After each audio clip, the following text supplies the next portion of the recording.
मौलवियों ये याद रखना, बिल्कुल मैं ठोक के रखांगा जे। और मैंने ऐसे फन्ना ठोक दिया है, ऐसा किला ठोक दिया है, और अंदर से नीचे से मैंने किला बांध दिया है कि तू हिल भी नहीं सकता।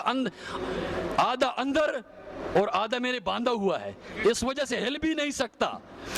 यूरोप की सरजमीन में एक ऐसा भी वक्त गुजरा है जहाँ पर किंग और एम्परर से ज़्यादा पोप की मनमानी चलती थी। अगर कोई साइंसदां अपनी तहकीक के बुनियाद पर कोई नज़रिया पेश करता तो ये सो कॉल्ड मज़हब के ठेकेदार उसे सरेआम लोगों के सामने ज़िंदा जलवा देते और इसी तरह औरतों पर तरह तरह के मज़लूमात ढाते और उन्हें भी चुड़ैल कहकर सरेआम ज़िंदा जलवा देते और लोगों से पैसे लेकर जन्नत की बशारतें बांटते। इसी के चलते इन्हीं में से एक आदमी उठा जिसका नाम था मार्टिन लूथर, जिसने इन पादरियों की मुखालिफत कर 95 थीसिस हर चर्च के बाहर लगवा। नतीजा पादरियों की हुकूमत का खात्मा। ये रेनेसांस उन आसमानी किताबों के मानने वालों पर आया जो किताबें अब असल शक्ल में मौजूद नहीं है, लेकिन बावजूद इसके कि अल्लाह सुब्हान व तआला ने कुरान की हिफाजत की जिम्मेदारी खुद ली है,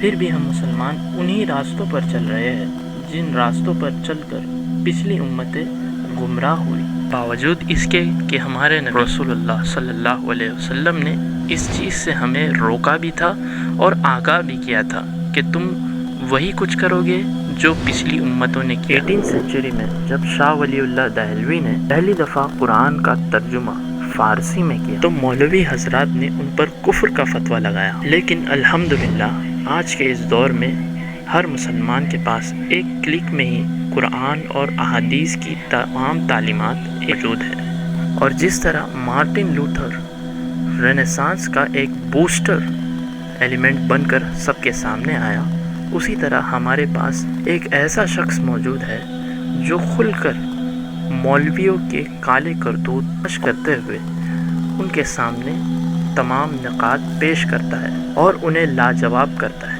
ऐसा हरगिज नहीं करना चाहिए। कुरान समझने के लिए आसान नहीं है, याद करने के लिए आसान है, लेकिन समझना अगर आसान है तो फिर आप बताइए कि हर शख्स को कुरान समझ के आलिम ना बन जाता।